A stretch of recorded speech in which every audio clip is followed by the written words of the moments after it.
The conference room felt like a prison cell. Every word from Wade's mouth was another bar slamming into place around me. "This proposal is garbage," he said, his voice echoing through the room. "Did you even bother researching any of this before wasting everyone's time?"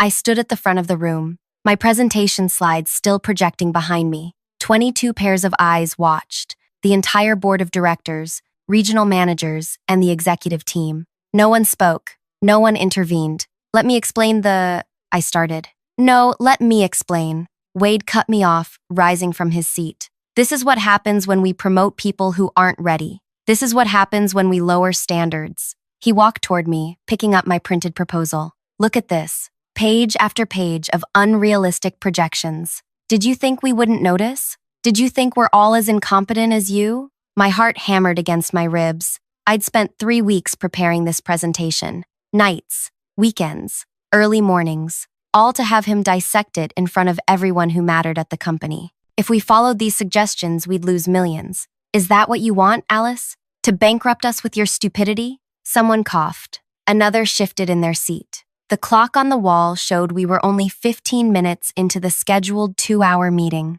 Wade wasn't finished. "Maybe you're confused about your role here. You're not an innovator. You're not a leader. You're barely qualified to be in this room." He moved closer, his voice dropping. "Everyone in this room is wondering why you're here. I'm wondering too. What exactly do you bring to this company? Because from where I stand, it's nothing." The minutes stretched into an hour, then longer. His critique expanded beyond my proposal to every project I'd touched in the past year. He brought up minor mistakes from months ago. He questioned my education, my experience, my intelligence. "You're worthless to this team," he finally said, slamming his hand on the table. "Completely worthless." The room fell silent. 75 minutes of nonstop degradation hung in the air. I looked at him, then at the faces around the table. Some looked away, others stared at their notes. A few watched me with what might have been pity. I took a slow, deep breath and straightened my shoulders. My voice came out steady, surprising even me. "Are you finished?" Wade blinked, thrown off by my calmness. "Because if you are," I continued, "I'd like to address the actual numbers in my proposal." His mouth opened, closed, opened again. "We don't need to waste more time on this." "Then perhaps we should adjourn," I suggested. The meeting ended abruptly. As everyone filed out, I gathered my materials, my hands steady, despite everything. Wade stormed out without looking back. What he didn't know, what none of them knew, was that I hadn't been recording just the meeting today. I'd been documenting everything for months, and tomorrow would change everything. If you're curious about what happened next in this workplace showdown, make sure you hit that like button and subscribe to catch the full story. The events that unfold after this moment will show exactly why you should never underestimate someone you've pushed too far. Drop a comment if you've ever witnessed or experienced workplace bullying. It helps more people find this story. My name is Alice Kwan. Until 6 months ago, I was a senior project developer at Trinity Innovations, a mid-sized tech company with big ambitions and even bigger egos. I wasn't always the woman who could stand calmly through a public execution disguised as a meeting. That version of me was forged through months of strategic patience.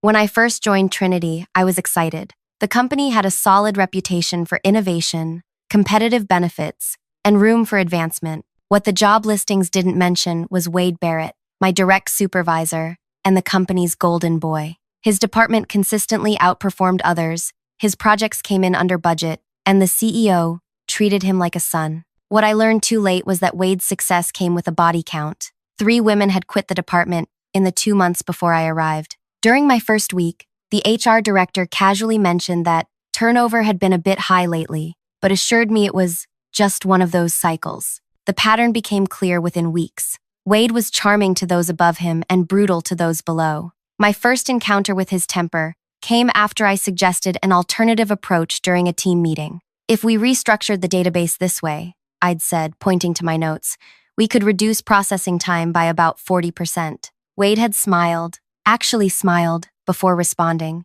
"That's an interesting theory from someone who's been here all of 5 minutes. When you understand how things actually work here, then maybe your input will be valuable." The room had gone quiet. My face had burned as I nodded and made a show of writing something down, as though I'd received constructive feedback rather than a public dismissal. That interaction set the tone. Small criticisms evolved into open contempt. He interrupted me in meetings, assigned me impossible deadlines, then criticized my work as rushed and sloppy. He excluded me from crucial emails, then reprimanded me for not having information I was never given. I wasn't the only target. There was Nina from marketing, whose campaign ideas were stolen then criticized. There was Danielle in finance, who was passed over for promotion 3 times, despite perfect performance reviews. There was Jeremy, the only male assistant in the office, who Wade referred to as the secretary, despite his MBA and technical expertise. We all had different reasons for staying.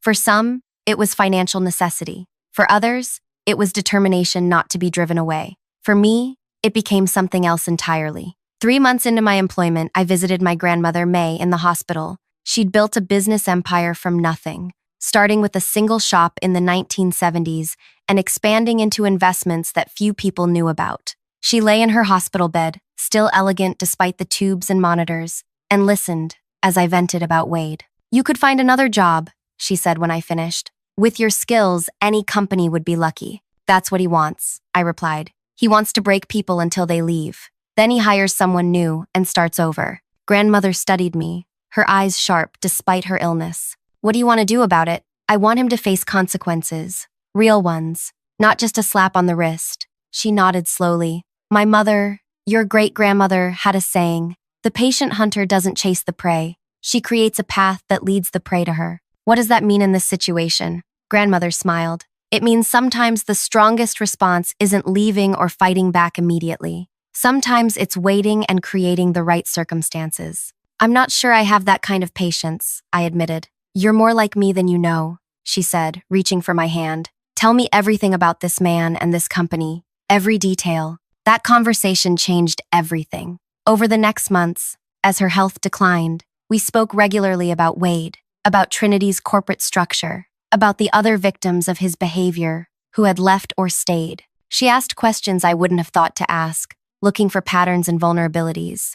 "Companies protect people like him because they deliver results," she explained. "To change anything, you need leverage, not just evidence of bad behavior, but something that threatens what the company values most." 2 weeks before her death, she asked me to bring my laptop to the hospital. She dictated an email to her attorney, which I didn't fully understand at the time. When I asked about it, she simply said, "Insurance, for both of us." After she passed, I threw myself into work, partly from grief, and partly because something in me had changed. I began watching Wade with new eyes, seeing not just his cruelty, but the careful way he managed perceptions, how he built alliances, how he isolated his targets. And I started keeping records, not just notes, but strategic information. I installed an app on my phone that recorded meetings. I saved emails, screenshots, performance reviews. I created a timeline of incidents involving not just me, but others. Then came the day of the board presentation. My proposal, a complete restructuring of our client onboarding system, would either establish me as a serious player or give Wade the ammunition to push me out completely. I knew which outcome he was betting on. What I didn't know, not until my phone rang the morning after that disastrous meeting, was exactly what my grandmother had set in motion before she died. The phone rang at 7:15 a.m. as I was getting ready for work. Unknown number. "Is this Alice Kwan?" a man's voice asked. "Yes. Who's calling?" "My name is Robert Chen. I was your grandmother's attorney for over 30 years. I sat down on the edge of my bed. "Mr. Chen, she mentioned you often. I'm calling because it's time to open what May referred to as your contingency package." She was very specific about the timing. It was to be delivered exactly 3 months after her passing, unless you contacted me directly with a specific phrase. My heart raced. What phrase? "Are you finished?" Those exact words, in that order. "Are you finished?" The room seemed to tilt. The same words I'd spoken to Wade yesterday. "How did she?" "Your grandmother was extraordinary in many ways," Robert said. "But her ability to predict human behavior was perhaps her greatest talent. Are you able to meet this morning? There's quite a lot to discuss." 2 hours later, I sat in a sleek downtown law office as Robert spread documents across his desk. "Trinity Innovations is owned by Ascendant Capital Group," he explained. "Your grandmother began acquiring shares in Ascendant 15 years ago through various holding companies. As of her passing, she controlled nearly 12% of Ascendant, making her estate one of the largest minority shareholders." I struggled to process this. My grandmother owned part of my company? Not just owned. She served on Ascendant's advisory board through a proxy for the last decade. She was particularly interested in their corporate culture initiatives. Robert gave me a meaningful look, or lack thereof. He slid a folder toward me. This contains every complaint filed against Wade Barrett over the past 8 years. 36 women and 12 men have either formally complained or cited him as their reason for leaving. Ascendant has paid settlements to 11 former employees. If they know he's a problem, why protect him?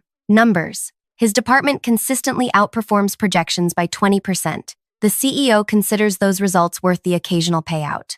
Robert's expression hardened. Your grandmother disagreed. He handed me another folder. This one contained financial analyses, performance metrics, and staffing reports. Wade's success is built on a systematic pattern of theft, Robert explained. He hires talented people, pushes them to breaking point, takes credit for their work, then drives them out before they can establish themselves. The department succeeds despite his leadership, not because of it. And no one's noticed this pattern? Some have tried to raise concerns. Wade has powerful allies on the board who've protected him. Until now, my phone buzzed. A text from HR. Please come to the 5th floor conference room at 10:30. Robert smiled when I showed him. Right on schedule. What exactly did my grandmother arrange? 3 board members aligned with your grandmother's estate called an emergency meeting last night. They presented evidence of Wade's pattern of behavior, including recordings from yesterday's meeting. Recordings? I only recorded it on my phone. The conference room has built-in recording capabilities for minute-taking purposes.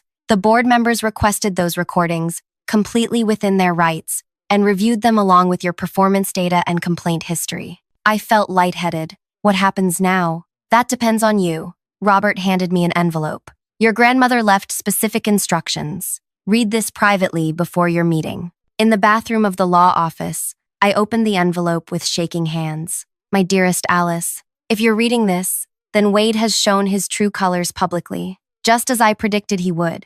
Men like him cannot help themselves. They mistake kindness for weakness, patience for fear. You now have a choice. The board is prepared to terminate Wade immediately. They will offer you compensation for your suffering and promise changes. This is the easy path. The harder path, the one I believe you'll choose, requires more courage, but creates lasting change. Wade is a symptom of a culture that values profit over people. Removing him alone won't heal the system that created him. I've arranged an alternative. The details are in the documents Robert has prepared. This path requires you to face Wade again, but on entirely different terms. Whatever you choose, remember, true power isn't in destruction. It's in transformation. With endless faith in you, May. At 10:30, I entered the conference room, the same one where Wade had humiliated me yesterday. Inside waited the HR director, the CEO, and 3 board members I recognized from yesterday's meeting. Ms. Kwan, the CEO began, we need to discuss yesterday's incident with Wade Barrett. Before we start, I said, opening my folder, I'd like to propose something. Their expressions shifted from sympathy to surprise as I outlined my grandmother's plan. By the time I finished, the CEO was leaning forward, fascinated despite himself. That's unprecedented, he said finally. So is having a manager drive out 48 employees in 8 years. I countered. The oldest board member, a woman with silver hair, smiled slightly. May always did think differently. I'm curious to see if her theory proves correct. At 11:45, Wade was called to HR. I wasn't present for that meeting, but according to the text Robert received from one board member, his face went white, proceeding to phase 2. I was back at my desk, trying to focus on work, when Wade appeared. His usual confident stride was gone. He moved like someone in shock. We need to talk, he said quietly. I followed him to a small meeting room. His hands trembled as he closed the door. Your grandmother was that influential with the board? Why didn't you say something? I continued standing, arms crossed. Are you finished? He flinched at the phrase. Look, I didn't know. Nobody told me who you were connected to. Would it have mattered? Would you have treated me differently than the others who left? That's exactly why I never said anything. His eyes widened. The board is questioning everything now. Years of my work. No, they're questioning why the company lost 48 talented people under your leadership. The human cost of your behavior. Wade paced the small room. They said I have to either leave immediately or accept some kind of position under you? That can't be right. It's not under me. It's a new division. Workplace culture and accountability. This is insane. I'm the highest performing manager in the company. Are you? Or do you just take credit for other people's work before driving them away? His face flushed. That's not. Nina's marketing campaign that won the industry award last year? She created that concept. You called it pedestrian in 3 meetings before presenting a refined version to the board, which was identical to her original proposal. Wade's mouth opened and closed. Jeremy's client management system that saved the company millions? You told him it was amateur work, then presented it as your own innovation 2 weeks later. You can't prove. It's all documented. Every idea you've stolen, every person you've pushed out, every lie you've told. I moved toward the door. Your choice is simple. Leave with nothing, or join the new division and learn what actual leadership looks like. A trainee position? After 15 years here? That's humiliating. More humiliating than what you did to me yesterday? More humiliating than what you've done to dozens of others? I opened the door. You have until tomorrow morning to decide. As I walked away, I heard him call after me. Alice, wait. We can work something out between us. I didn't turn around. That night, I couldn't sleep. Had I gone too far? Not far enough? What if the company decided my grandmother's plan was too complicated and simply fired Wade with a generous severance package, allowing him to move to another company and repeat the pattern? At 6 a.m., my phone rang. It was Robert. He's accepted the position, he said without preamble. He's staying? I couldn't hide my surprise. The financial incentives were persuasive. If he quits, his contract requires repayment of 5 years of performance bonuses. If he's fired for cause, he loses his stock options. If he completes the 1-year training program, he keeps everything. So he chose money over pride. People usually do, Robert replied. The question is, are you prepared for what comes next? I thought of my grandmother's letter. This path requires you to face Wade again, but on entirely different terms. I'm ready. The new Workplace Culture and Accountability Division launched the following Monday. Wade arrived to find his spacious corner office had been reassigned. His new workspace was a small desk in an open office area, directly across from mine. His first assignment lay waiting. A binder containing exit interviews from every employee who had left the company citing his behavior. Next to it sat a phone and a list of names and numbers. What's this? He asked, his voice tight. Your first project. You're going to call every person on that list and listen to their experiences. You won't defend yourself. You won't explain. You'll simply listen and acknowledge what they tell you. This is ridiculous. I'm not calling. Then you're choosing to leave without your bonuses or stock options. Your choice. He sat down heavily. The board actually approved this? Unanimously. They're quite interested in this. Experiment. Wade stared at the phone. And you'll be what? My babysitter? I'll be your supervisor, just like you were mine. I handed him a performance metrics document, identical to the ones he had used to criticize my work. We'll have weekly reviews. The look he gave me contained such hatred that I almost stepped back. Almost. Instead, I smiled. I suggest you start with Nina. She's expecting your call at 9. The first call was painful to witness. Wade's face cycled through anger, defensiveness, and finally, as Nina presumably detailed her experiences, something that might have been shame. When he hung up, he looked shaken. 1 down, I said. 47 to go. As I walked back to my desk, I felt a strange mixture of satisfaction and unease. This wasn't a conventional revenge. There would be no dramatic firing, no public humiliation, well, no more than he had already experienced. Instead, Wade would face something perhaps more difficult, the slow, daily reckoning with the consequences of his actions. Would it change him? I didn't know, but it would certainly change the company.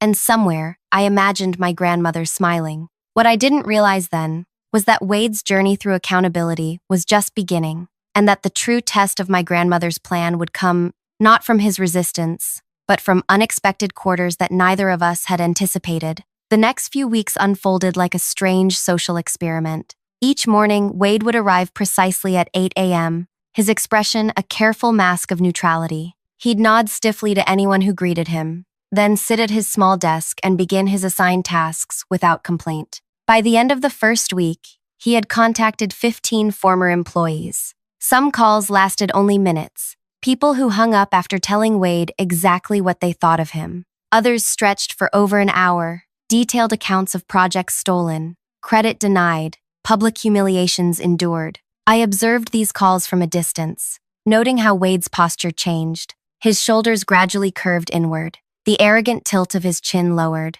The booming voice that had dominated meetings for years softened. After each call, he would make notes in a journal as required by the program. Occasionally, I would catch him staring into space, seemingly lost in thought. "Is this really necessary?" he asked after a particularly difficult call with Jeremy, who had left the company 6 months earlier after Wade had taken credit for his client management system. "Which part?" I asked. "The public display of all this." He gestured around the open office where everyone could see his demotion in real time. "I could do these calls privately. The point isn't just for you to hear their stories, Wade. It's for you to experience being visible while vulnerable, just like they were." He didn't respond, but I saw his jaw tighten. By the third week, whispers spread through the company. People who had avoided me after the infamous board meeting now stopped by my desk with coffee or lunch invitations. They shared their own Wade stories, smaller incidents that hadn't warranted formal complaints but had contributed to the toxic culture.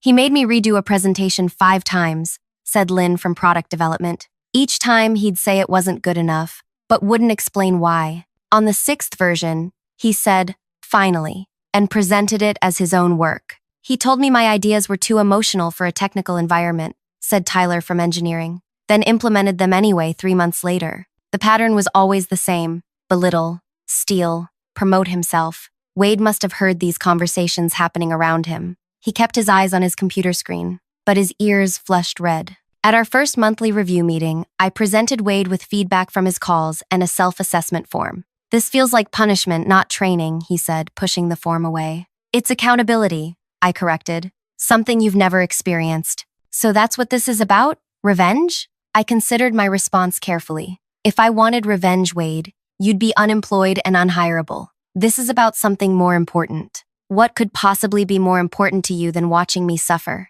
"Change," I said simply. "Real, lasting change. Not just for you, but for the entire company." "Real?" He laughed bitterly. "You really think one person can change a corporate culture?" "My grandmother did." That silenced him. As the weeks progressed, Wade completed his calls to former employees and began the next phase, directly working with the people he had mistreated who still remained at Trinity. This meant sitting in meetings, not as the intimidating leader, but as the junior member of the team, listening, taking notes, contributing only when asked. The first cracks in my grandmother's plan appeared during week 6. I arrived at work to find Robert waiting by my desk, his expression grave. "We have a situation," he said quietly. 3 executives from Wade's former department have approached the board with concerns about the new arrangement." "What kind of concerns?" "They're arguing that the program is causing productivity issues. Wade's former team's numbers are down 15% since his reassignment. That's because they relied on Wade to steal ideas from other departments."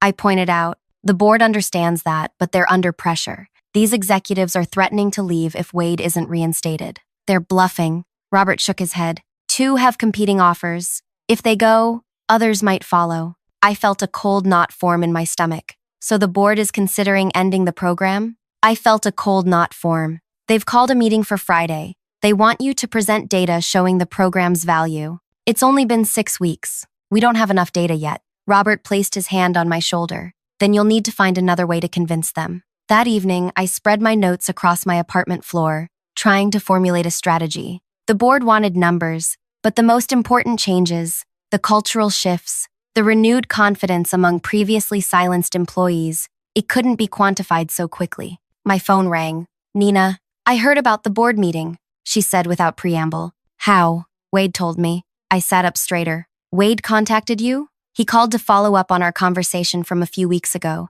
He wanted to know if there was anything else I remembered that he should address." This was unexpected. Was he fishing for support? "That's what I thought at first," Nina admitted. "But he seemed, I don't know, different. He asked specific questions about projects where he'd taken credit for my work. He actually took notes." After we hung up, I stared at my phone, wondering what game Wade was playing. Was he genuinely participating in the program? Or setting up some counter-strategy? The next day, I noticed Wade was absent from his desk. His calendar showed no meetings. When he finally appeared after lunch, he nodded to me but said nothing. This pattern continued for 3 days. Wade would disappear for hours, return briefly, then leave again. Each time he seemed preoccupied. On Thursday, The day before the board meeting, I confronted him. Where have you been? He looked up, his expression unreadable. Working. On what? Because it's not the assignments I've given you. Wade hesitated, then reached into his bag and pulled out a thick folder. On this, inside was a comprehensive analysis of every project his department had completed over the past 5 years. Each page detailed the original creator of the work, the contributions of team members, and Wade's actual input, which was often minimal. You've been documenting your own theft, I said, stunned. I've been documenting the truth, he corrected. Isn't that what this program is about? I flipped through the pages. The level of detail was impressive and damning. Why? Wade ran a hand through his hair, a gesture I'd never seen from him before. Because after 47 phone calls hearing the same story about myself, I had to face what I've been doing. And this helps you how? It doesn't, it helps them. He nodded toward the office beyond us. The people whose work I took? I studied his face, looking for deception. You're giving up your greatest protection. Without the perception that you're irreplaceable, the board could still decide to terminate you. I know. For the first time since I'd known him, Wade looked uncertain. But continuing like this, he gestured at the folder. It's exhausting, keeping track of all the lies, always looking over my shoulder. Before I could respond, my phone buzzed with a message from Robert. Board meeting moved up. Tomorrow, 8 a.m. They're not giving us much time, I muttered. Us? Wade raised an eyebrow. I tapped the folder. If you're serious about this, then yes, us. That night, we worked until midnight in a conference room, organizing Wade's documentation and preparing our presentation. The dynamic was surreal, working alongside the man who had spent months tearing me down, now focused on the same goal. Why did you do it? I asked during a brief break. Treat people that way for so long? Wade was quiet for so long I thought he wouldn't answer. Fear, he finally said. I was terrified of being exposed as not good enough, not smart enough. So I took other people's brilliance and made it mine. That doesn't excuse it. No, he agreed. It doesn't. The board meeting the next morning was tense from the start. The 3 executives who had complained sat together, their expressions smug as they outlined their concerns about declining productivity and disruption to established workflows. When they finished, the CEO turned to me. Ms. Kwan, your response? I stood, but before I could speak, Wade rose as well. I'd like to address the board first, if I may. Surprised murmurs rippled through the room. The CEO nodded cautiously. Wade placed his folder on the table. For 8 years, I've presented myself as Trinity's most valuable asset. I'm here to tell you that was a lie. For the next 30 minutes, Wade methodically detailed his pattern of behavior, the stolen ideas, the suppressed innovations, the talented people driven away. He named names,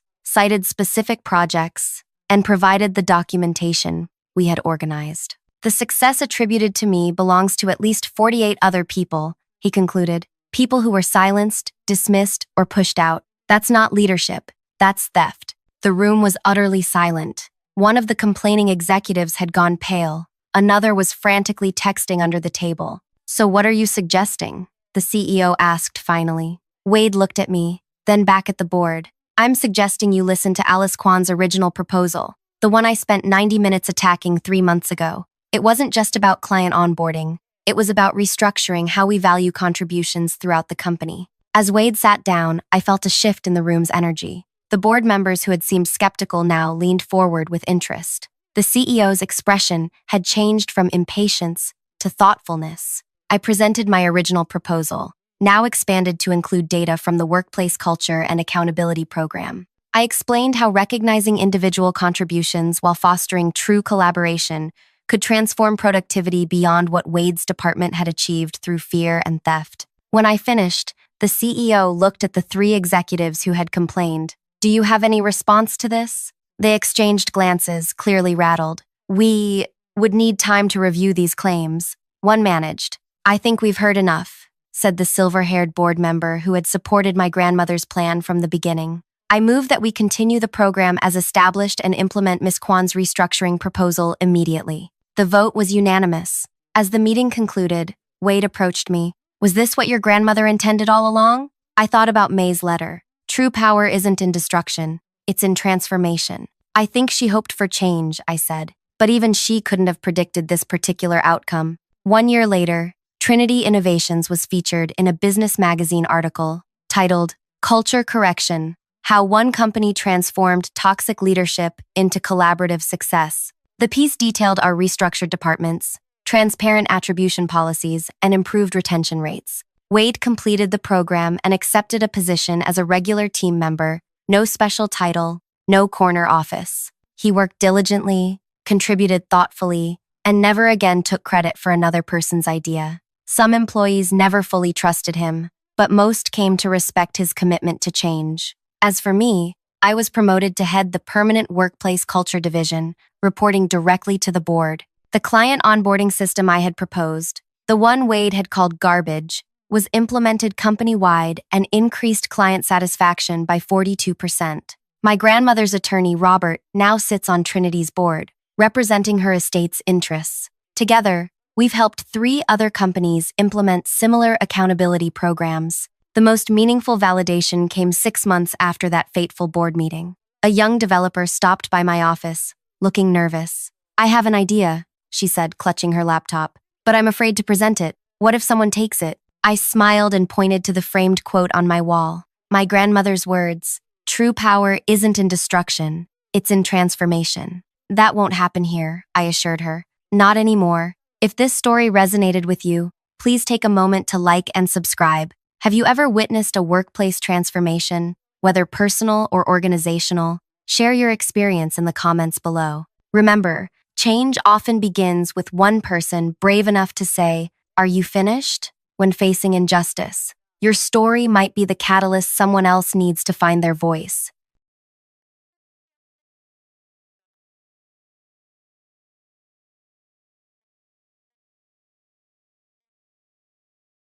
Question my formulations again, and you'll see what happens to people who overstep.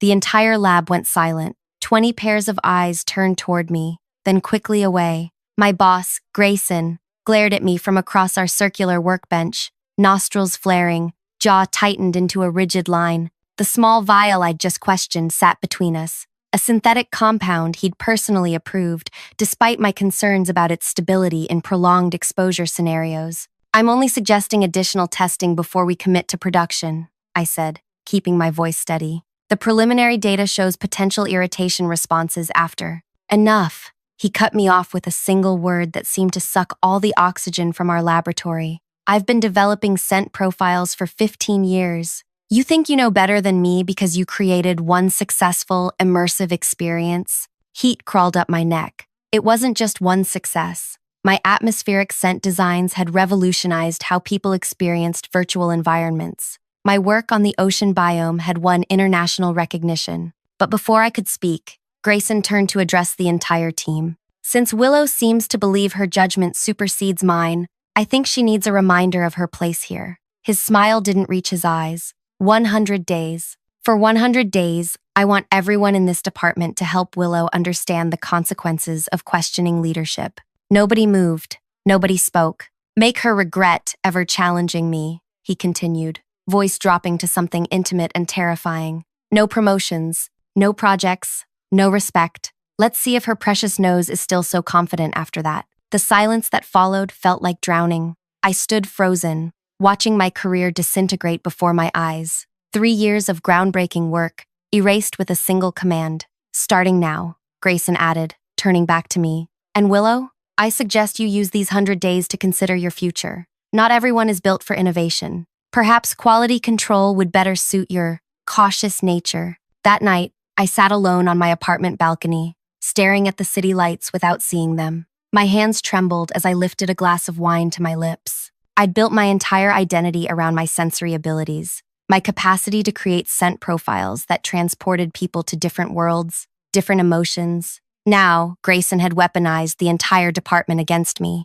I knew I should quit. Any reasonable person would. But deep inside, a stubborn voice whispered that leaving would only prove him right. I hadn't built my career by backing down from challenges. But how could I survive 100 days of systematic torment? And what would be left of me, of my reputation, when those days were over? Little did I know that day one was only the beginning of a nightmare that would either break me completely or transform me into someone Grayson would never see coming. Before we continue this journey together, I want to thank you for tuning in to this story. If you're feeling the tension already, please hit that like button to let me know you're with me. Drop a comment sharing a time when you faced workplace bullying. Sometimes knowing we're not alone makes all the difference. And if you want more stories about workplace justice, subscribe now so you don't miss what happens next. Because trust me, what's coming will make your jaw drop.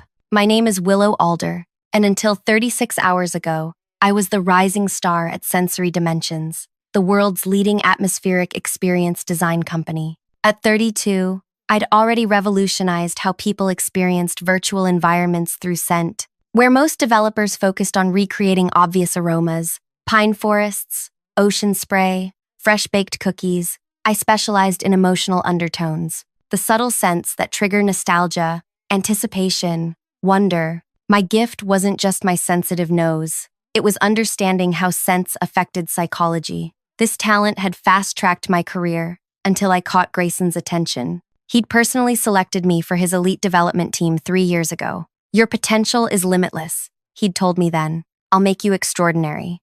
For 2 years, he had been my mentor, my champion, until I started outshining him. It began subtly, clients requesting me specifically, industry publications featuring my innovations, the CEO mentioning my name in quarterly meetings. Grayson's praise became more measured, his feedback more cutting. Still, I never imagined it would come to this. Day one of my punishment began with returning to my workstation to find all my samples relabeled.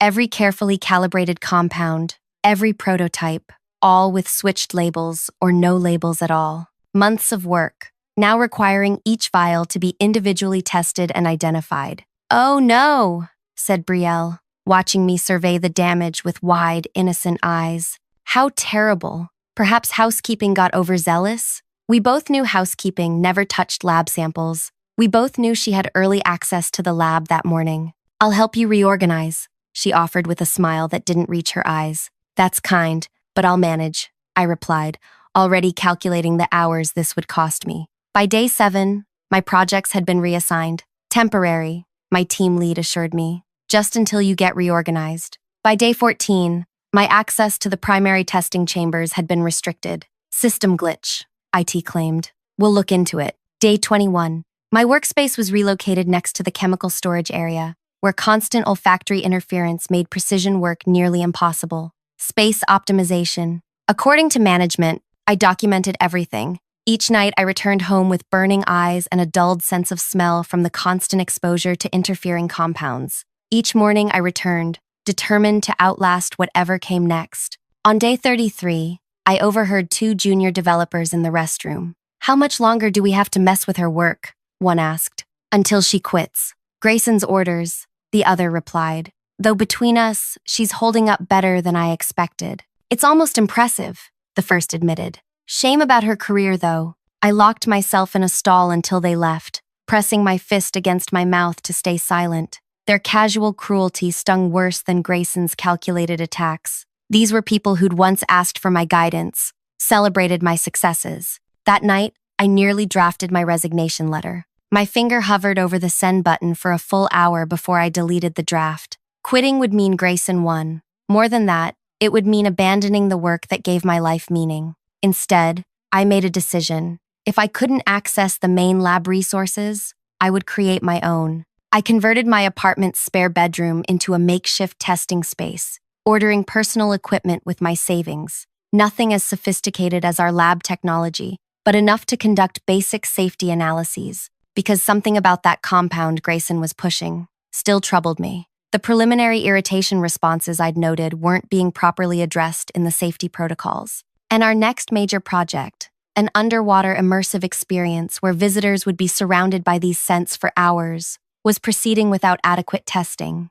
Day 45 marked a turning point. I arrived to find someone had contaminated my personal scent library, tiny vials containing pure essences that every developer accumulated over their career, each contaminated with interfering compounds, rendering them useless. This collection had taken years to build, with some rare compounds nearly impossible to replace. I stood there, hand trembling as I held a ruined vial of Hinoki cypress extract I'd sourced directly from Japan. Something inside me shifted. The hurt calcified into something harder, colder, more focused. That evening, I didn't cry. Instead, I pulled out my personal testing notebooks and began reviewing everything I knew about Grayson's disputed compound. If he was willing to destroy irreplaceable materials over a professional disagreement, what else might he be willing to sacrifice? The safety of our consumers? The company's reputation? I needed to understand what I was really fighting against, and why this particular formula was worth destroying a colleague's career to protect.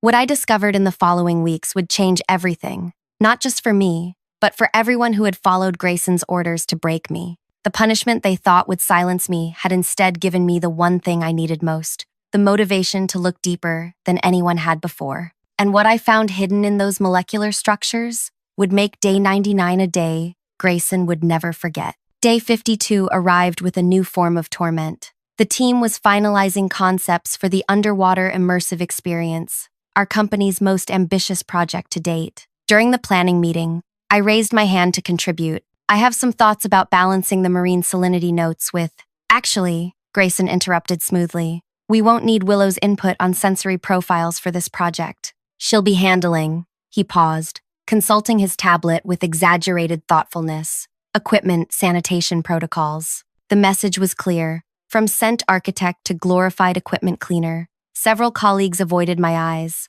Others exchanged small smiles. Unless you feel that's beneath your considerable talents, Grayson added, eyebrow raised in challenge. I'm happy to contribute however needed, I replied evenly, though my pulse hammered in my ears. After the meeting, Renata, a newer developer I'd mentored last year, approached my isolated workstation. She glanced around nervously before speaking. This is wrong. What's happening to you? She whispered. But I can't. My contract is up for renewal next month and— It's okay, I said, meaning it. Self-preservation isn't selfish. It's necessary. He's using your specialized analysis equipment for final testing tomorrow, she added quickly. Thought you should know. That equipment, designed to measure how scent compounds change and interact over extended exposure periods, was essential for safety verification. If Grayson was using it for final testing, the project was moving to production phase. That night in my makeshift home lab, I studied my crude analyses of samples I'd managed to obtain. The compound showed clear signs of molecular destabilization after prolonged heat exposure, exactly the conditions created by body heat in an enclosed, immersive environment. The irritation responses weren't severe enough to cause lasting harm, but the discomfort would be significant, ruining the experience and potentially creating liability issues. Why would Grayson push forward with a flawed compound? He was too experienced not to recognize these patterns. The answer came on day 67. I was working late, cataloging cleaned equipment in the supply room, my new assigned role, when I heard Grayson's voice from his private office nearby. His door was slightly ajar. Yes, we're proceeding with the original formula, he was saying. The stability concerns are exaggerated. No, I've handled it. The cost difference is substantial, and the board won't notice the substitution. Yes, I understand the timing is crucial for my bonus structure. I froze, dust cloth in hand. Substitution? Bonus structure? I eased closer to the door, careful to stay out of sight. The alternative compound would require delaying the launch by at least 6 weeks for proper testing, he continued. And with the fiscal year ending next month, that would push my performance bonus into next year's evaluation period. I'm not waiting another year. My mind raced. Grayson was deliberately using an inferior compound to avoid project delays that would impact his annual bonus. He was putting profit before safety and silencing anyone who questioned him. I slipped away before he could discover me, heart pounding. This wasn't just about professional rivalry. This was about ethics, consumer safety, and corporate integrity. The next morning, I arrived to find my access badge deactivated. Security made me wait in the lobby while they sorted out the system error. 45 minutes later, I was allowed entry, too late for the morning testing session I'd planned to observe. By day 74, the isolation had become nearly complete. Conversations stopped when I entered rooms. Lunch invitations vanished. Even the laboratory assistants, who'd once eagerly sought my advice, now hurried past with averted eyes. Careful not to get too close, I overheard one developer stage whisper to another as I passed. Career suicide might be contagious. The loneliness was corrosive. Doubt crept in during quiet moments. Was I overreacting about the compound? Was my analysis flawed? Was I sabotaging my future over a minor technical disagreement? No. I reviewed my findings again and again. The data was clear, the risk real, and now I understood the motivation behind Grayson's insistence. On day 82, I discovered my home lab equipment had been tampered with. Someone had entered my apartment while I was at work. Nothing was stolen. Instead, my testing equipment had been subtly miscalibrated. Had I not noticed the irregular readings, I might have discounted all my previous findings as erroneous. The violation of my home shook me deeply. This had escalated beyond professional sabotage to personal intimidation. That night, I moved my equipment to my closest friend's garage, installed new locks, and added security cameras to my apartment. "You need to report this," my friend urged. "This is breaking and entering." "And say what? That I'm conducting unauthorized testing of proprietary compounds in my home? That would end any chance of salvaging my career." "Is your career worth more than your safety?" I had no answer, but I did have 28 days left of my punishment, and I wouldn't be intimidated into quitting now. Day 89. Production samples of the underwater immersion scent profile were distributed to the team. Everyone received the standard white envelope with testing strips. Everyone except me. I watched as my colleagues inhaled the various components, nodding with approval at Grayson's work. "Remarkable depth to the coral reef sequence," someone commented. "The transition between open ocean and deep-sea thermal vents is seamless," added another. I sat silently, excluded from the one aspect of my job I truly loved. Later, I found an unmarked envelope on my desk. Inside was a single testing strip with a handwritten note. "Not everyone agrees with what's happening. Be careful." I slipped the sample into my pocket, touched by this small act of rebellion from an unknown ally. That evening, I tested the sample in my relocated lab. The results confirmed my suspicions. The compound showed clear degradation patterns after simulated extended exposure. The irritation wouldn't be apparent in a quick test sniff, but would develop gradually during the 2-hour immersive experience, building to significant discomfort. By day 95, promotional materials for the underwater experience were everywhere. Advance tickets had sold out within hours. The company stock had jumped 12% on projected revenue, and Grayson was being hailed as a visionary for creating a multi-sensory experience that would transform the industry. I watched from my isolated corner, continuing my equipment sanitation duties while finalizing my own comprehensive analysis. Every night, I added to my documentation, building an irrefutable case about the compound's flaws and the safety risks they presented. On day 97, I overheard a conversation between Grayson and our legal counsel in the hallway. "The liability waiver covers all sensory aspects of the experience," the lawyer was saying. "Standard language about potential mild discomfort." "Perfect," Grayson replied. "And the advance ticket sales are non-refundable regardless of participant experience." "Correct. Though I should note that persistent complaints could trigger regulatory attention, especially if there's a pattern of identical symptoms. By then, we'll have the revenue secured and can develop a modified formula for subsequent runs. The initial complaints can be dismissed as psychosomatic or individual sensitivity variations." I stood motionless around the corner, a sick feeling spreading through my stomach. He knew. He absolutely knew there were issues, and was proceeding anyway, gambling that the financial gains would outweigh potential backlash. That night, I made my final decision. I would not allow thousands of people to be used as unwitting guinea pigs for a flawed product, especially not to secure one man's bonus. Day 98. I finalized my documentation and made 3 identical copies. I stored one in my friend's safe, emailed one to my personal account with detailed instructions, and placed the third in a simple cream-colored folder. I barely slept that night, rehearsing what I would say, anticipating his reactions, planning my responses. By morning, a strange calm had settled over me.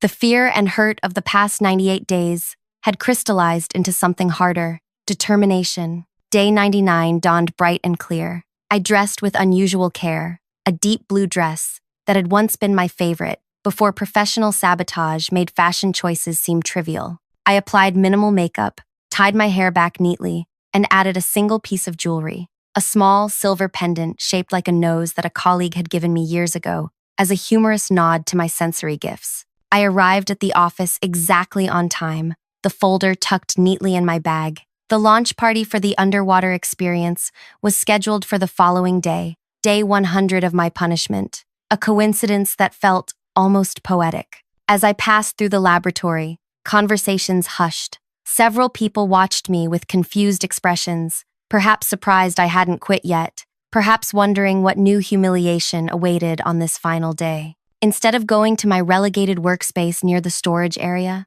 I walked directly toward Grayson's office. His assistant started to intercept me. "He's in a meeting and can't be disturbed." I smiled politely and continued walking. For the first time in 99 days, I felt a flicker of something like power returning. "You can't just," she began, half rising from her chair. I opened Grayson's office door without knocking. He looked up from his desk, irritation flashing across his face before transforming into that familiar cold smugness. "Willow," he said, leaning back in his chair, "come to concede defeat one day early? How considerate." I closed the door behind me and stepped forward. "Actually," I replied, my voice steadier than I'd expected, "I've come to discuss the underwater immersion experience. Specifically, the compound that started all of this." He sighed theatrically. "Still fixated on that? I'd hoped 99 days might have taught you something about respect for authority and expertise." "Oh, it's taught me a great deal," I said,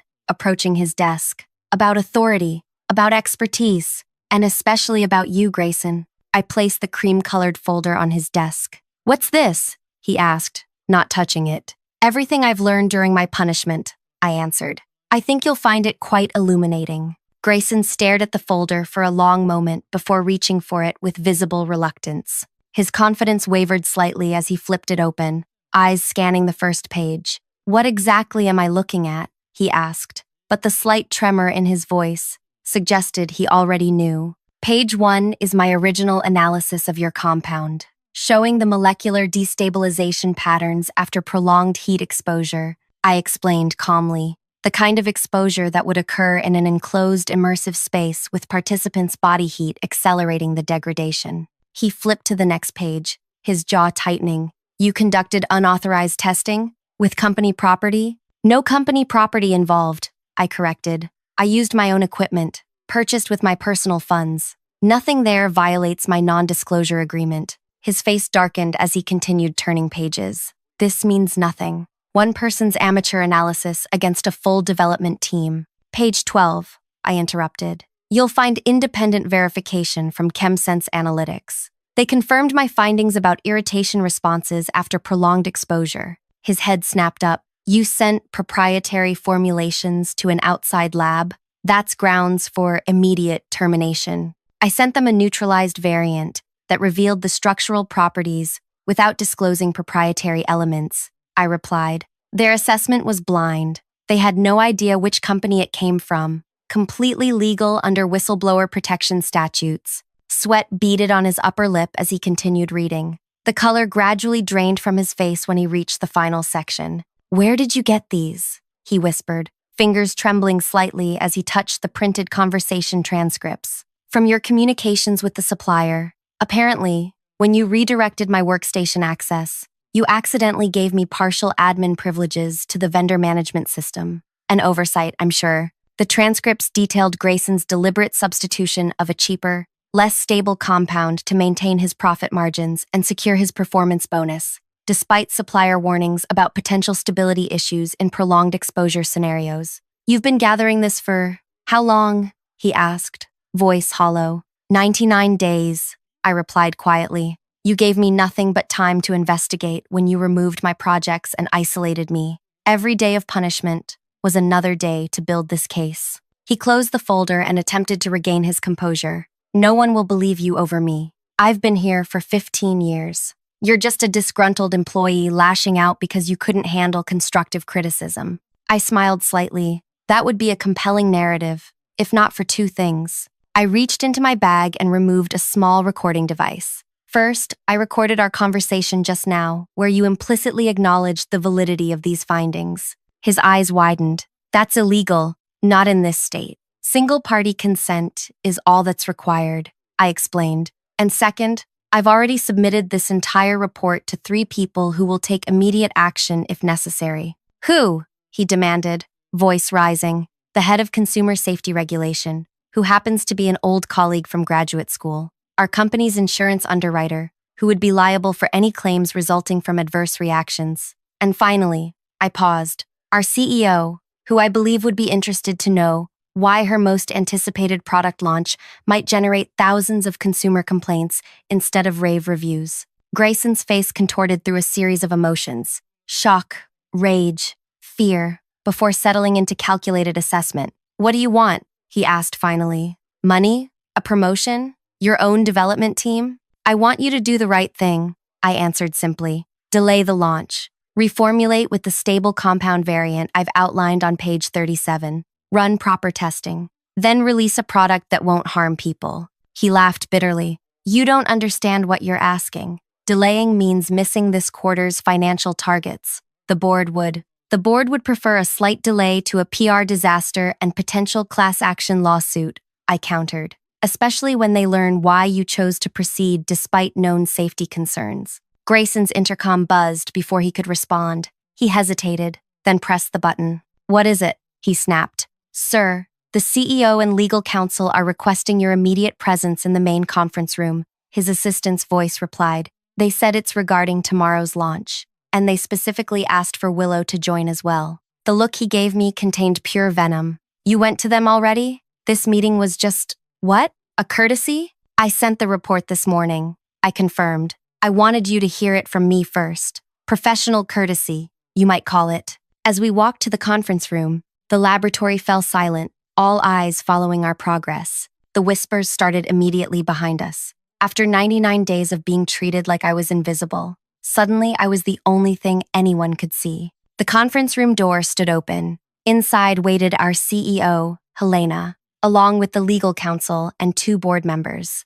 Their expressions were grave. Grayson, Willow, please sit, Helena said, gesturing to the empty chairs. We've been reviewing some concerning information regarding tomorrow's launch. Grayson immediately launched into defense mode. Whatever allegations have been made, I can assure you. We've already verified the central claims, Helena interrupted sharply. The compound substitution, the stability issues, the potential consumer reactions. The insurance company has already informed us they won't cover liability claims if we proceed with the current formulation. One of the board members, an elderly woman with piercing eyes, leaned forward. What we need to determine now is whether this was negligence or deliberate cost-cutting without proper risk assessment. Grayson's shoulders sagged slightly, the first sign of defeat I'd seen in 99 days. I believed the reaction risks were minimal, he began, but his voice lacked conviction. Your emails to the supplier suggest otherwise, the legal counsel noted, tapping a tablet in front of him,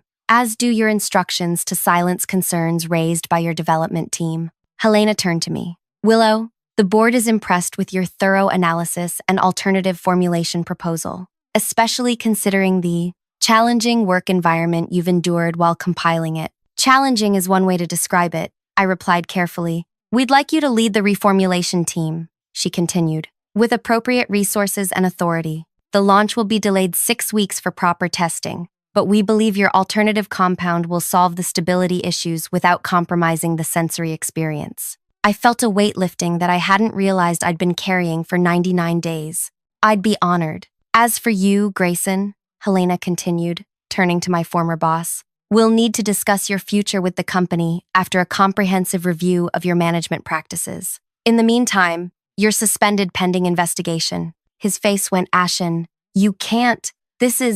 I've given 15 years to this company, and we've rewarded you generously for those years. The elderly board member replied coldly. But integrity isn't a sometime value. It's fundamental to everything we do. If you compromise safety for personal gain, no past contributions can offset that breach of trust. The security director appeared at the door, a silent signal that Grayson would be escorted from the building immediately. As he stood, Grayson turned to me one last time. This isn't over, he hissed, under his breath. Actually, I replied quietly, it is. Day 100. Watching him walk out with security was not the triumphant moment I'd imagined during those dark days of isolation. Instead, I felt a complex mixture of vindication, relief, and a strange kind of emptiness. The fight had defined me for so long that its sudden end left me momentarily adrift. Helena stayed behind after the others filed out. I owe you an apology, Willow, I had no idea what was happening in that department.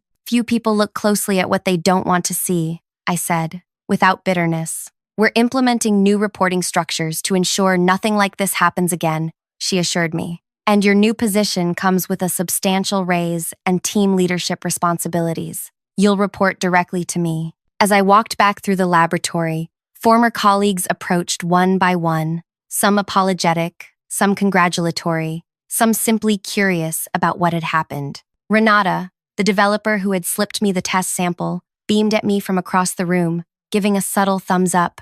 The department gathered for an emergency meeting that afternoon. Helena announced the launch delay, the reformulation plan, and my new leadership role. She also made it clear that the culture of intimidation was over, effective immediately. We create experiences that bring joy and wonder, she reminded everyone. We cannot do that in an environment of fear and retribution. After the meeting, Brielle, who had relabeled my samples on day one, approached hesitantly. I want you to know, she began awkwardly. I was just following orders. I didn't realize. We all make choices, I interrupted gently. Including me. I choose to focus on building something better now rather than dwelling on what happened before. 6 weeks later, we launched the underwater immersive experience with my reformulated compound. The reviews were spectacular, with particular praise for the scent profiles that evoked emotional transportation beyond visual simulation alone. My team, comprising both new developers and former colleagues, worked in an atmosphere of collaborative respect. We displayed our successes and failures equally, learning from both. As for Grayson, the investigation revealed patterns of intimidation, extending back years. Multiple former employees came forward, with similar stories. His termination became permanent, his industry reputation permanently tarnished. Sometimes I think about those 100 days of punishment, how they were meant to break me, but instead forged something stronger. How isolation forced me to rely entirely on my own judgment. How having everything taken away clarified exactly what mattered most. I still keep that cream folder as a reminder that truth, patiently accumulated, is the most powerful force in any workplace. Not titles, not authority, but simple, verifiable truth. If you've ever faced workplace bullying or watched someone endure it, please share your story in the comments. Your experience might give someone else the courage to stand up for themselves. Hit that like button if you believe in workplace justice, and subscribe for more stories about turning adversity into advantage. Remember, sometimes our greatest challenges reveal our greatest strengths, not because suffering is good, but because surviving it shows us who we really are. Thank you for joining me on this journey from day 1 to day 100.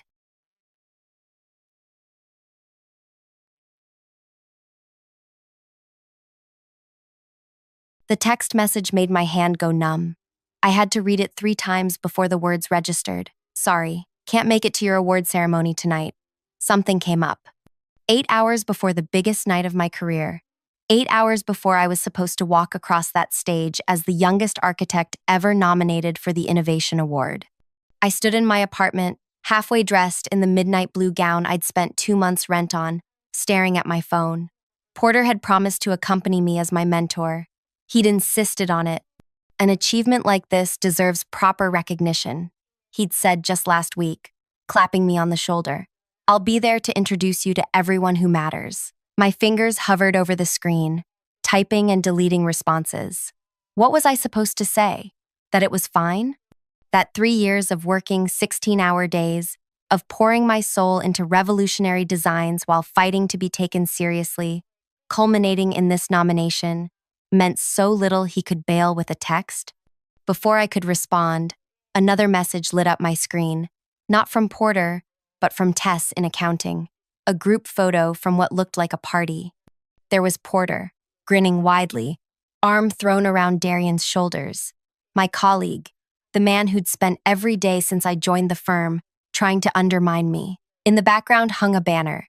Congratulations on your promotion. My stomach hollowed out. The glass of celebration wine I'd been nursing slipped from my fingers, splashing red across the cream carpet. I barely noticed. Darian got promoted. And Porter, my mentor, the man who was supposed to champion my career, chose his party over my award ceremony. I zoomed in on the picture, noting the expensive wine bottles, the catered food, the 20-some colleagues all gathered in Darian's sleek new apartment, the apartment he'd spent months talking about, scheduling the housewarming deliberately for tonight. Such a shame it conflicts with your little award thing, he'd said last week, voice dripping with fake sympathy. I'm sure some people will still come to yours. I'd thought it was just Darian being Darian. I hadn't imagined Porter would choose sides so blatantly. My phone pinged again. A private message from Tess. I'm so sorry, Nira. I thought you knew. Darian's taking over the hospital expansion project. Your project. The room tilted sideways. The hospital expansion was my design, my vision, the project that had earned me the award nomination. I'd created an entirely new approach to healing spaces, gardens that grew through the building itself, light channels that shifted with patients' recovery cycles, structural elements that breathed with the environment. I sank onto my bed, still half-dressed, as another message came through. A photo from Darian's sleek glass dining table. Spread across it were renderings, my designs, with tiny alterations. I called Porter. Straight to voicemail. I called again. Same result. The clock ticked forward. The ceremony started in 2 hours. I could stay home, let them win, or I could go alone and hold my head high. 20 minutes later, I stepped out of a car at the convention center. My dress fully zipped, my eyes clear. If I had to accept this award alone, so be it. The ceremony glittered with industry elites. I found my assigned seat, toward the front where nominees sat. People nodded politely, but few stopped to chat. Without Porter to introduce me, I was just another young face in a room of established powers. The Innovation Award celebrates architectural vision that transforms how we experience space, the presenter announced. I straightened in my seat. This was my category, my moment, for revolutionary healthcare design concepts that reimagine healing environments. My heart pounded so hard I felt it in my fingertips. The award goes to Anton Meyer of Summit Design. The room disappeared into a tunnel of noise. Anton Meyer? Who was Anton Meyer? A tall man in his 50s strode confidently to the stage. Behind him, projected on the massive screen, were designs. Designs with garden elements growing through structural walls. Designs with light channels that shifted throughout recovery spaces. My designs. As Anton began his acceptance speech, he gestured to the audience. I'd like to thank my exceptional consultant who provided invaluable guidance on the core concepts. The spotlight swung to illuminate someone standing and waving in acknowledgement. Darian. I couldn't breathe, couldn't move. Somehow, my revolutionary designs had found their way to another firm, and Darian knew exactly how they'd gotten there. Wait! Before I continue this shocking story, if you're feeling that twist in your gut right now, you know this is just getting started. Hit that like button if you've ever been betrayed, subscribe to catch the fallout, and drop a comment about what you think Nira should do next. Trust me, you won't want to miss what happens when this architect decides to draft her own revenge. My name is Nira Kwan, and until that night, I'd believed that exceptional work would always speak for itself. I'd grown up watching my father craft furniture in his workshop, turning raw materials into functional art. He'd taught me that creation was sacred, that building something from nothing was the closest humans came to magic. Architecture was my way of making magic on a grand scale. At 32, I'd already developed a reputation for unconventional approaches, while other architects at our firm created efficient but predictable structures. I designed buildings that conversed with their environments, that changed with the seasons, and responded to the people inside them. I joined Porter's firm fresh out of graduate school. Not the most prestigious offer I'd received, but Porter had promised creative freedom. I recognize something special in your work, he'd said during my interview. Something that can't be taught. For the first year, he'd been true to his word. He assigned me to smaller projects but gave me room to experiment. Clients responded enthusiastically to my designs, and slowly, I earned larger commissions. Then Darian arrived. He transferred from a competitor firm with an impressive portfolio and immediately set his sights on establishing dominance. 10 years older than me with conventional good looks and an education from all the right schools, Darian navigated office politics with practiced ease. Interesting concept, he'd say during my presentations, voice smooth as silk. Though perhaps too conceptual for actual construction, clients ultimately want reliability, not experiments. Yet clients kept choosing my experiments. Each success seemed to fuel his resentment. He began scheduling client meetings when I couldn't attend. Subtle comments about my youth and inexperience peppered conversations with partners. Work I'd submitted for review would return with fundamental changes. Darian was concerned about structural integrity, Porter would explain. He's just looking out for the firm. I adapted, worked harder, documented everything. And Porter, caught between his recognition of my talent and Darian's relentless campaigning, tried to appease both of us. The turning point came with the Children's Hospital redesign. The original building was 50 years old, a concrete block with narrow windows and cramped rooms. The board wanted something revolutionary that would transform the healing experience. I threw myself into research, speaking with doctors, patients, and families. I studied how nature affects recovery rates, how light influences mood, how spatial flow impacts stress levels. For 6 months, I worked weekends and nights, developing a design unlike anything in modern healthcare. My proposal featured gardens that grew not just around but through the building, with patient rooms opening onto green spaces at every floor. Light channels followed the sun's path, directing natural illumination through recovery areas based on circadian rhythms. The structural elements themselves curved and expanded, creating spaces that felt like sheltering trees rather than confining rooms. When I presented to the board, the room fell silent. Then the questions began, thoughtful, engaged questions about implementation and maintenance. By the end, they were leaning forward in their seats. "This isn't just a building," the hospital director said. "This is a completely new understanding of healing spaces." I didn't know then that Darian had been developing his own hospital proposal for months. When both our projects went before the final review committee, mine was selected unanimously. That evening, Porter took me to dinner. "This deserves industry recognition," he said. "I'm nominating you for the Innovation Award. No one has approached healthcare design this way before." 2 months later came the nomination announcement, the youngest architect ever considered.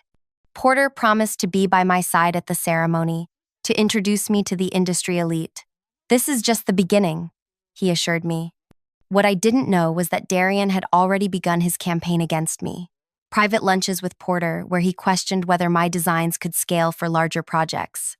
Suggestions that I lacked the experience for serious client management. Hints that I would eventually leave for a competitor, taking clients with me. And somehow, during this campaign, my designs for the hospital began appearing elsewhere. First, in small elements in other firms' work, then in more substantial ways, until finally, they appeared almost entirely intact in Anton Meyer's award-winning project. The morning after the ceremony, I arrived at the office earlier than usual. The hallways were silent except for the quiet shuffling of the cleaning crew. A gray-haired woman was emptying trash bins near Porter's office. "Quite a gathering last night," she said, noticing me. "Had to clean up before everyone arrives. Your boss left papers everywhere. Not very careful with important documents, is he?" I thanked her absently and continued to my desk, turning on my computer to find an email from the awards committee. "We regret to inform you that your nomination was withdrawn by your sponsoring mentor 3 days prior to the ceremony." Porter had pulled my nomination, not just failed to attend, actively withdrawn it. But why? The answer began revealing itself over the following weeks. My projects were reassigned one by one. Porter avoided direct conversation during meetings. Darian received the promotion to Senior Design Director, taking over client relationships I had built over 3 years. "Your work is too specialized," Porter finally told me during a brief, uncomfortable meeting. "The firm is moving in a different direction, toward more commercially viable designs." I nodded, keeping my expression neutral while everything inside me burned. That evening, I stayed late, waiting until the office emptied. The same cleaning woman appeared in the doorway of my office. "Working late?" she asked, emptying my trash. "Just finishing some things," I replied. Then, carefully, "I've been meaning to ask, when you cleaned Porter's office after the party, did you happen to see any designs for the Children's Hospital project?" My project? Her hand paused on the trash bin. The ones with the garden patterns growing through the building? Yes. I saw copies on his desk marked for someone at another firm. Seemed strange since those looked just like your drawings from the recycling bin. She placed something on my desk, a crumpled sticky note with a phone number and the name Anton Meyer. People don't notice cleaning staff, she said quietly. They talk like we're invisible. They leave things out like we can't read. Her eyes met mine, sharp and clear. Some of us read very well indeed. The next morning, I requested a meeting with the entire board of directors. Porter looked confused when he saw me waiting in the conference room. I thought we settled your transition, he said, straightening his tie. We did, I replied, but I wanted to personally introduce my replacement. The door opened. The board members filed in, followed by the CEO of our largest client, and behind them, the cleaning woman, now dressed in an impeccable charcoal suit, her gray hair pulled back in a sleek bun. Porter's face drained of color. This is Imogen Reed, I said calmly, former head of the State Architectural Licensing Board. She's been working undercover, investigating ethics violations in major firms for the past 6 months. The room fell completely silent. She's also my mother's oldest friend, I added, and she noticed some interesting things while emptying your trash, Porter. What is this? Porter stammered, looking between me and Imogen. This is accountability, Imogen replied, placing a small drive on the conference table. While cleaning, I discovered communications detailing how Ms. Kwan's designs were sent to competitors with minor modifications, how her award nomination was withdrawn after she refused certain advances, how Mr. Darian's promotion came with promises to board members about future contracts with their private interests. Porter attempted to speak, but the client's CEO raised his hand. When Nira contacted me with her concerns, I asked Imogen to look into this firm's practices. The CEO said, what she found goes beyond one stolen design. It appears to be systematic exploitation of junior designers, particularly women. The board chairman cleared his throat. These are serious allegations. With serious evidence, Imogen replied, gesturing toward the drive, including recordings from the party where certain individuals were quite forthcoming about their methods after a few drinks. The room temperature seemed to drop 10 degrees. Porter's eyes darted between the board members, searching for allies, finding none. These recordings were obtained illegally, Darian said, recovering faster than Porter. A cleaning person eavesdropping? That would never hold up. I wasn't just a cleaning person, Imogen interrupted. I was an investigator with full authorization from the State Licensing Board, following up on multiple ethics complaints against this firm. My employment here was completely legal, as was my collection of evidence that was in plain sight. She turned to the board, including emails sent to Anton Meyer with Ms. Kwan's original designs, communications about withdrawing her award nomination, and discussions of how to push her out without triggering a discrimination lawsuit. The client's CEO leaned forward. My company invested millions in what we believed was a groundbreaking hospital design. We chose this firm specifically because of Nira's presentation. If her work was then stolen and sold elsewhere while we were left with a watered-down version, that's absurd, Porter finally managed. Nira's a talented young designer, but she's clearly spinning a narrative to explain her career setbacks. Designs evolve, ideas overlap. Nothing was stolen. I removed my tablet from my bag and placed it on the table. 6 months ago, I began watermarking all my digital files with an invisible signature. I also embedded unique elements in each design iteration, small details that serve no functional purpose except to identify my work. I opened a file showing side-by-side comparisons of my hospital designs and Anton Meyer's award-winning project.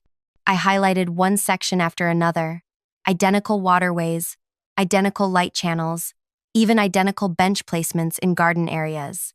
Then I zoomed in on tiny details, a pattern of tiles that spelled my niece's name in code, a series of curves that matched my father's furniture signature. These aren't coincidences or parallel evolution, I said.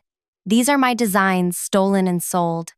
This is preposterous, Darian snapped. Porter, are you going to let her? The board chairman held up his hand. Mr. Porter, Mr. Darian, I suggest you both remain silent until legal counsel arrives. Ms. Reed, is there more? Imogen nodded. Extensive documentation of sexual harassment against female employees, kickback arrangements with contractors, and billing irregularities that would interest the IRS. But most relevant to today's discussion, she produced a flash drive, our communications between Mr. Porter, Mr. Darien, and Anton Meyer regarding the sale of Ms. Kwan's designs. The CEO stood abruptly. I've heard enough. Our company will be conducting a full audit of all work this firm has done for us. In the meantime, I'm implementing a hold on all current projects. Porter paled further. That's a $40 million account. You can't just, I can and I am. The CEO turned to me. Ms. Kwan, I'd appreciate a meeting with you tomorrow regarding your future plans. As the meeting disbanded into chaos, security personnel arrived to escort Porter and Darien to clear their offices. I watched them leave, Darien's face twisted with rage, Porter's slack with shock. Imogen touched my arm. Ready for phase 2? I nodded, my heart racing with a mixture of vindication and uncertainty. The foundation was laid, but the real architecture of justice was just beginning. The story of what happened at the firm spread through the industry within days. My phone buzzed constantly with messages from former colleagues, competitors, journalists. I agreed to just one interview with the Architecture Innovation Journal, the same publication that had featured Anton Meyer's stolen design on its cover. The reporter Zane met me at a cafe near the riverfront, his recorder placed carefully between us. Let's start with the obvious question, he said after pleasantries. Why go public? You could have sued quietly, reached a settlement. I sipped my tea, considering, because it wasn't just about me. In preparing my case, we found at least 7 other designers, mostly women, mostly young, whose work had been appropriated in similar ways. Some never even knew. And the cleaning staff disguise? That seems extreme. That was Imogen's idea, I admitted. She's been investigating ethics violations in architecture firms for years. When I approached her with my suspicions, she suggested using her ongoing undercover operation to gather evidence. Convenient that she happened to be your mother's friend. I smiled thinly. Not convenient, causal. My mother met Imogen 20 years ago when she experienced similar theft of her engineering patents. That's why I noticed the pattern so quickly. I'd grown up hearing about it. The article ran the following week, alongside an industry-wide survey revealing that 62% of junior designers had experienced some form of intellectual property theft. The state board announced formal investigations into 3 major firms, including Porter's. But victories rarely come without casualties. We appreciate your interest, said the hiring manager at the 4th firm I'd interviewed with. Your work is impressive, but given the current situation, we're concerned about potential complications. Translation: no one wanted to hire the whistleblower. 8 interviews, 8 rejections, each more polite than the last. But the message was clear. I had made powerful enemies. Though Porter and Darien were disgraced, their network remained intact. Whispers circulated that I was difficult, litigious, not a team player. My savings dwindled. The rent on my apartment, once a point of pride, became a source of anxiety.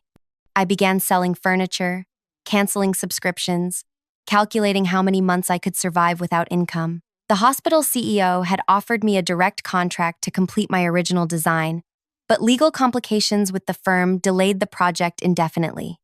Other potential clients expressed interest but hesitated to commit while litigation was ongoing. 6 months after the board meeting, I sat in my half-empty apartment, scrolling through job listings outside architecture. Maybe I could teach, or switch to interior design, or leave the field entirely. My phone rang. An unknown number. Is this Nira Kwan? A woman's voice, crisp and direct. Yes, speaking. This is June Reeves, Executive Director of the Architectural Justice Project. We're a new nonprofit addressing intellectual property theft and discrimination in design fields. Your case has been of particular interest to us. We'd like to offer you a position as our first creative director. I sat up straighter. I'm not familiar with your organization. We just received our funding. A group of industry leaders concerned about ethics violations provided our initial endowment. We need someone who understands the problem firsthand and has the courage to address it publicly.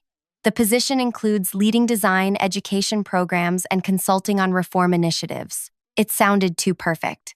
After months of closed doors, suddenly a window? May I ask who recommended me? A slight pause. Several people, including Imogen Reed. But our primary advocate was Anton Meyer. My breath caught. Anton Meyer? The man who stole my designs? The man who was deceived into using your designs, she corrected. When the truth came out, he was horrified. He's returned the award and has been cooperating fully with investigators. He'd like to meet with you, actually. To apologize in person. My mind raced. Could this be legitimate? Or an elaborate trap set by Porter and Darian to discredit me further? I agreed to meet both June and Anton the following day at the Architectural Justice Project's temporary office, a converted warehouse in the Arts District. I arrived early, circling the block twice before entering, half expecting to find Porter waiting inside. Instead, I found a bustling workspace.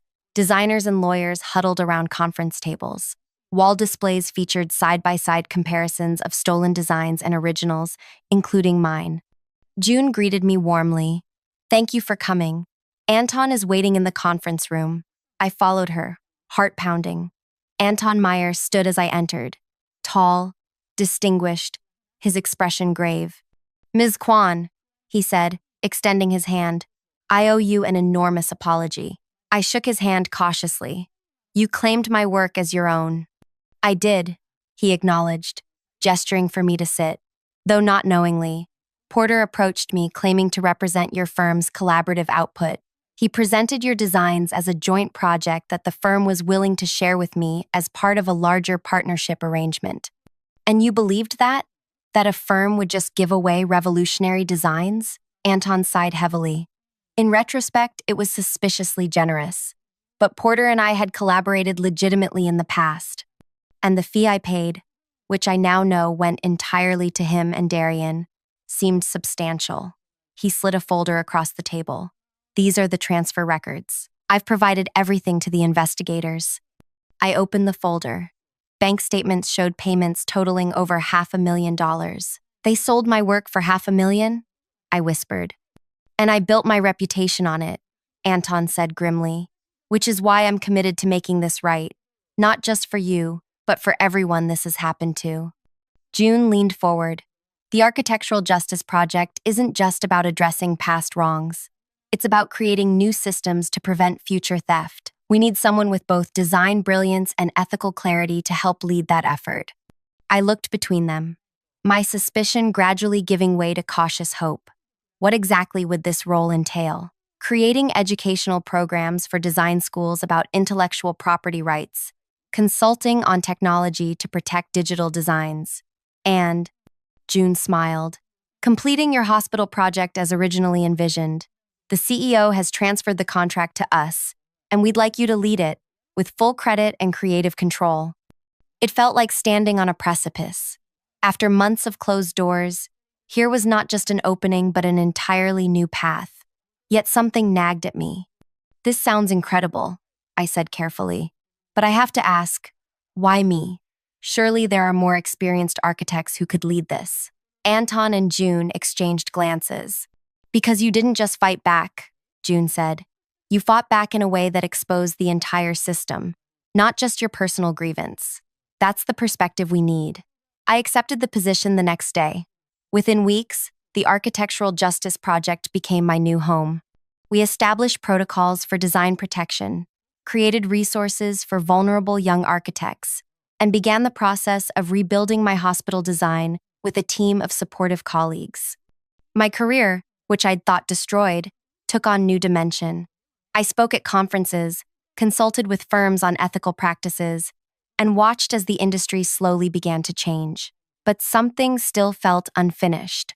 Porter and Darian had been removed from the firm, their professional reputations damaged but not destroyed. The legal process dragged on, with their expensive attorneys filing motion after motion to delay proceedings. They had lost their positions but not their freedom, their wealth, or ultimately their connections. 6 months into my new role, I received a call from Imogen. Porter's starting a new firm, she said without preamble. Smaller, but backed by some loyal clients.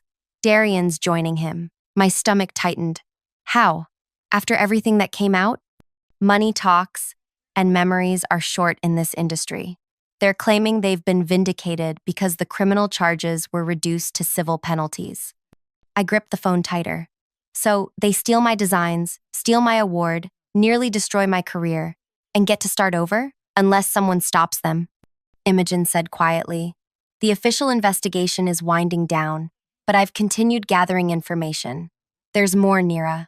Much more than we initially found. What kind of information? The kind that doesn't just end careers. The kind that ends freedom. She paused. I need your help to complete the picture. Are you willing to take this further? I thought of all the nights I'd spent rebuilding my life, of the other designers whose work had been stolen, of how easily Porter and Darian might do this again to someone else. What do you need me to do? Imogen's plan was elegant in its simplicity. We would give Porter and Darian exactly what they wanted, a chance to steal from me again. Using my position at the Architectural Justice Project, I announced a revolutionary new security protocol for design protection, ADE, a digital watermarking system that could track any unauthorized use of architectural plans.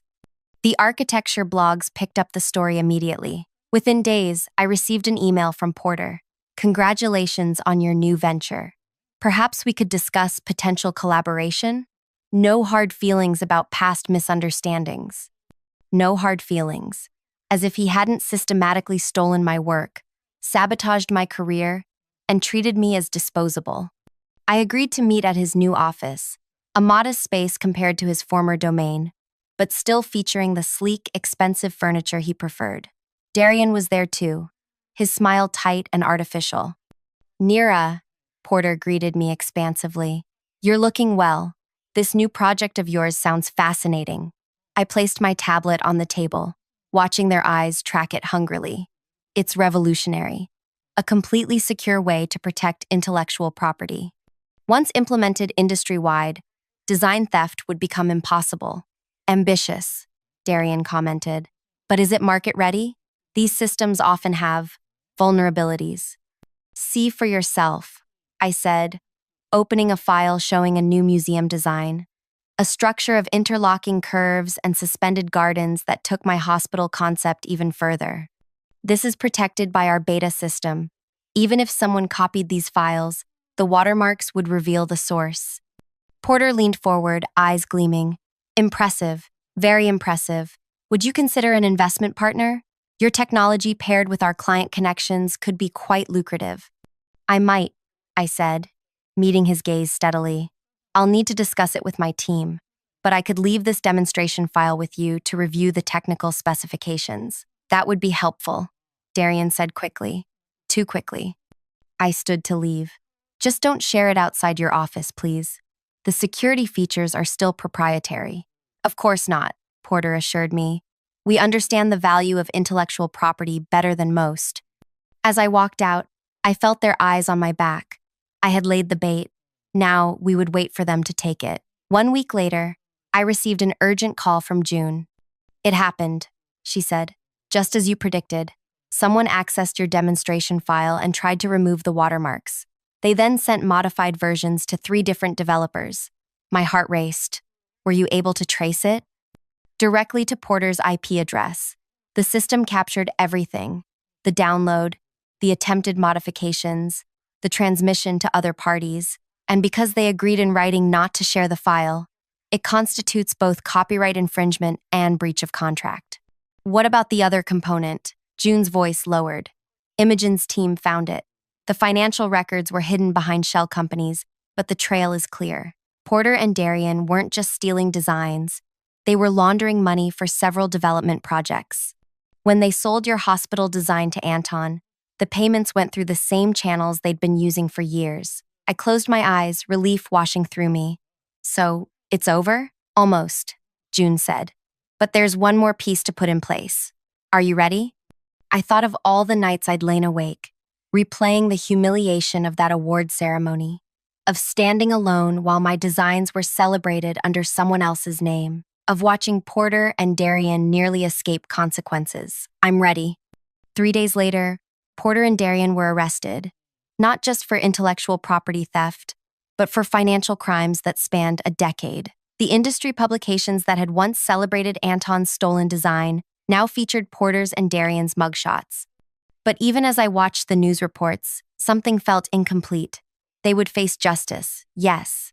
But what about my moment? The recognition that had been stolen from me? That evening, I received an invitation that made my hands shake. The Innovation Awards Committee was holding a special ceremony. A ceremony to publicly rescind Anton's award and present it to its rightful recipient. And they wanted me to attend. I stood in my apartment, holding the invitation, remembering the last time I'd prepared for this ceremony.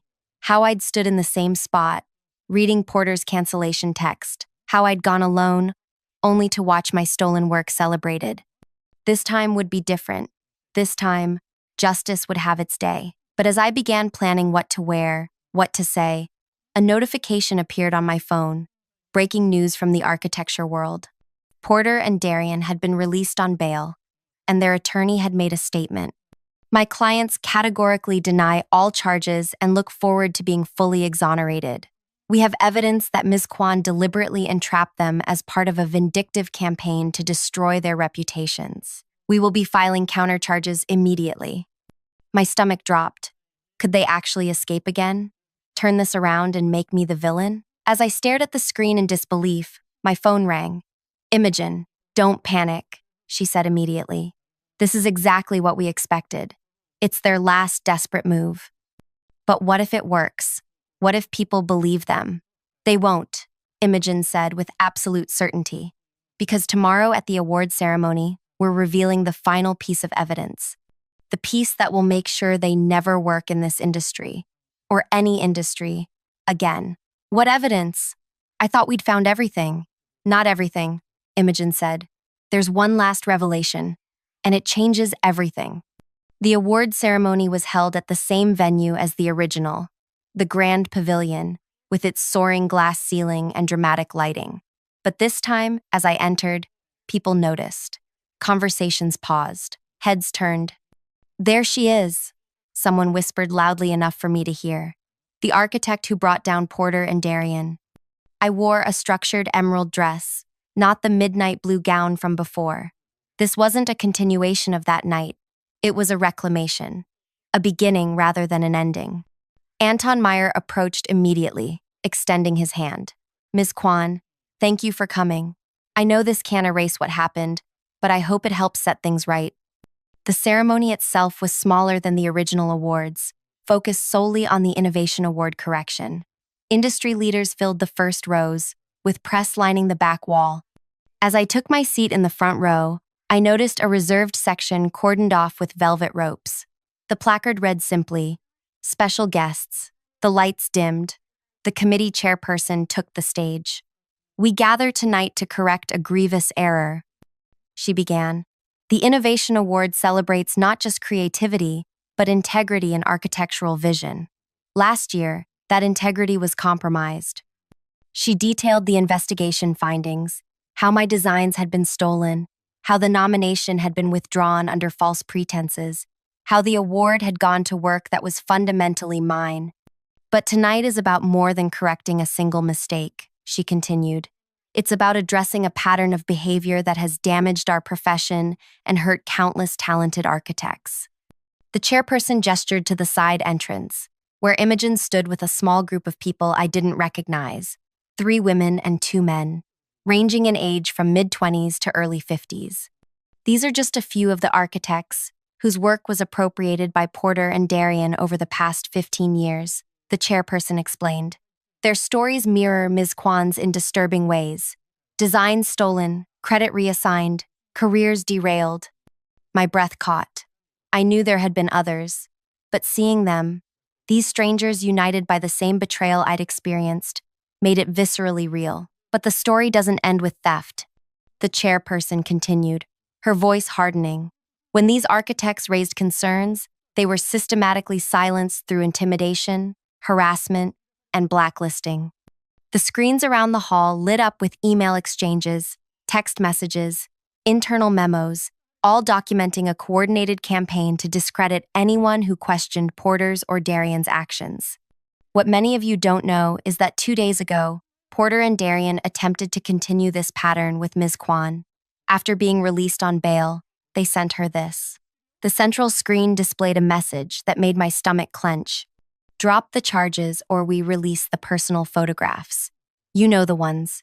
Your choice if you want to be known for your architecture or your indiscretions. Murmurs rippled through the audience. The chairperson raised her hand for silence. There were no photographs. There were no indiscretions. This was a fabrication designed to frighten Miss Kwan into silence. The same tactic they've used against others. But this time, they made a critical mistake. The door at the back of the hall opened. Security personnel entered, escorting 2 figures in handcuffs. Porter and Darian, ashen-faced and disheveled, were led to the reserved section. Mr. Porter and Mr. Darian are here tonight by court order, the chairperson explained. The threatening message they sent violated the terms of their bail.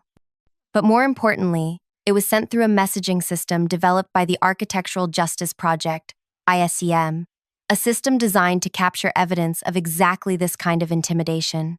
I turned to see Porter staring straight ahead, jaw clenched. Darian's eyes darted around the room, as if still searching for escape. The evidence gathered through this system revealed something even more disturbing than we initially understood, the chairperson continued. The full scope of their activities extended beyond design theft to systematic blackmail, fraudulent billing practices, and even sabotage of competing projects that threatened structural integrity. The screens displayed construction site photographs, annotated with safety violations that had been deliberately concealed, potential catastrophes waiting to happen. Lives were put at risk, the chairperson said gravely, and for that reason, the charges have been escalated from civil to criminal, with no possibility of further bail. The audience sat in stunned silence. These weren't just career crimes. They were actions that could have resulted in physical harm, or worse. But tonight isn't about dwelling on corruption, the chairperson said, her tone softening. It's about recognizing innovation that was nearly lost, about restoring credit where it belongs.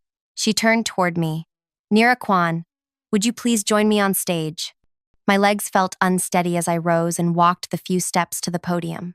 The lights seemed brighter than before, the audience more attentive. The Innovation Award celebrates architectural vision that transforms how we experience space, the chairperson said, echoing the words from the original ceremony. For revolutionary healthcare design concepts that reimagine healing environments, the award rightfully belongs to Nira Kwan. She placed the award in my hands, a crystal sculpture representing interlocking forms rising toward the sky. The weight of it felt simultaneously substantial and lighter than I'd imagined. As I stepped to the microphone, I found myself looking not at Porter and Darian, but at the other architects who had been victimized, the ones who hadn't received this moment of vindication. This award recognizes a design that reimagines healing spaces, I began. But today, I'm thinking about another kind of healing, the kind that happens when truth replaces deception, when systems that protect wrongdoers are dismantled, when those who were silenced find their voices again. I gestured toward the other architects. For every designer who has seen their work stolen, their contributions minimized, their careers threatened, this moment belongs to you as well. Your creativity wasn't diminished by what was done to you.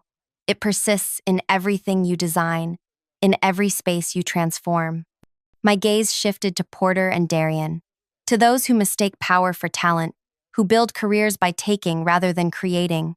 Your time is ending, not just in architecture, but in every field where creativity is currency. I looked back at the audience. This award represents more than a single design. It represents a commitment, my commitment, to creating spaces where healing happens, where light reaches dark corners, where structures protect rather than threaten those inside them. I raised the award slightly.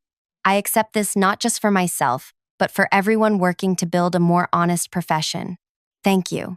The applause began slowly, then built to a sustained ovation. As I returned to my seat, I caught Imogen's eye. She nodded once, a gesture that contained both approval and something more profound, the consignation of a battle well fought. After the ceremony, Journalists swarmed, their questions overlapping. How does it feel to finally receive recognition? What will happen to the hospital project now? Did you know about the structural safety issues? I answered each question calmly, focusing on the future rather than recriminations. As the crowd thinned, Anton approached again, this time with June and Imogen. The developers who received your stolen designs have asked to meet with you, June said. They're interested in commissioning original work, with proper credit and compensation. I raised an eyebrow. Are they afraid of being implicated? Probably, Imogen admitted. But it's also an opportunity to establish new standards for how architectural work is commissioned and credited. We've prepared contracts that could serve as industry templates, Anton added. Complete transparency in design origin, clear attribution requirements, enhanced compensation structures for innovative concepts. I considered this as we walked toward the exit. Porter and Darien had already been escorted out, back to detention while awaiting trial for charges far more serious than I'd initially imagined. There's something else you should know, Imogen said quietly. The investigation revealed that Porter's firm wasn't the only one engaged in these practices. 3 other major firms have been implicated, with patterns dating back decades. My stomach tightened. How widespread is this? Widespread enough that the licensing board is creating a special task force, June replied. They've asked if you'd be willing to serve as a consultant. We paused at the entrance, where photographers waited to capture departing attendees. Through the glass doors, I could see city lights reflecting off the river beyond, a tapestry of illumination against darkness. What you started isn't just about your designs anymore, Imogen said. It's about restructuring how creativity is protected in an entire industry.